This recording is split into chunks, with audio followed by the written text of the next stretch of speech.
السلام عليكم ورحمة الله تعالى وبركاته. إخوتي الكرام، ها شنو قال الإعلام الفرنسي والذي أدان وبشدة الجريمة الشنهاء والتي أودت بحياة مغربيين ومغربي آخر ذو جنسية فرنسية، حيث أن العسكر الجزائري قتلهم بدم بارد وبدون أي أدنى تفكير. كما أكدوا بأن الجريمة هاته لا يجب أن تمر بدون عقاب.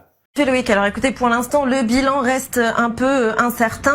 Les réactions des autorités tombent petit à petit puisque cette affaire n'a été révélée qu'hier dans les médias marocains. Le Quai d'Orsay a donc affirmé ce matin être en contact avec les autorités des deux pays, les autorités marocaines et algériennes.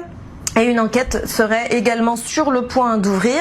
Vous le disiez, donc la France confirme la mort d'un Français et puis l'incarcération d'un second en Algérie, mais sans toutefois pour le moment donner plus de précisions ni sur les circonstances ni sur les raisons de cette affaire.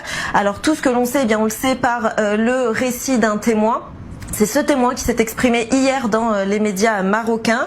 Il s'agirait effectivement de vacances entre quatre hommes qui étaient basés dans la ville de Saïdi, dans le nord-est du Maroc. Ils ont entrepris de faire une sortie en jet ski et puis ils se seraient un peu perdus. Ils auraient passé la frontière sans trop s'en rendre compte et ils auraient donc entré dans l'espace maritime algérien.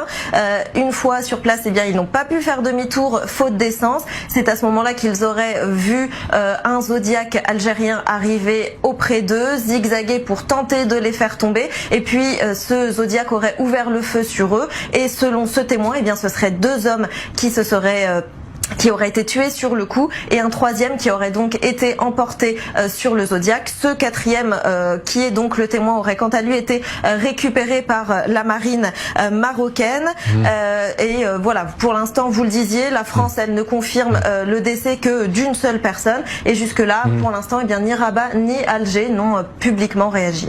Alors rapidement Hélène, cette affaire est surtout révélatrice des tensions de plus en plus croissantes et prononcées entre les deux pays.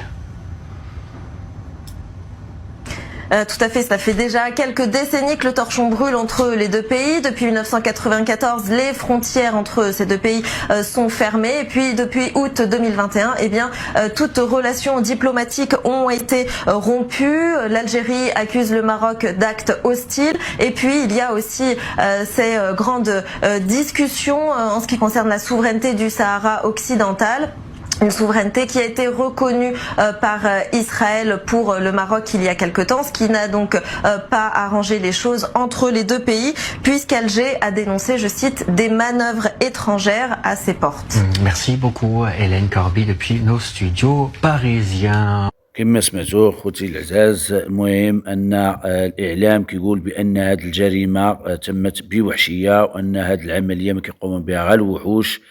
الحمد لله هي جات من برا. هاد الناس راه ربي الله يصبرنا، حشرنا معاهم، حطنا ربي حداهم، بعدنا ما نديرو نصبرو. المهم اخوة الكرام، كنتمنى التعليقات تقولوا لنا شنو رايكم في هذا الموضوع هذا. وهادو اللي ماتوا الله يرحمهم ان شاء الله، الحمد لله راهم شهداء عند الله سبحانه وتعالى. وفي الاخير اخوتي الكرام، السلام عليكم ورحمة الله تعالى وبركاته.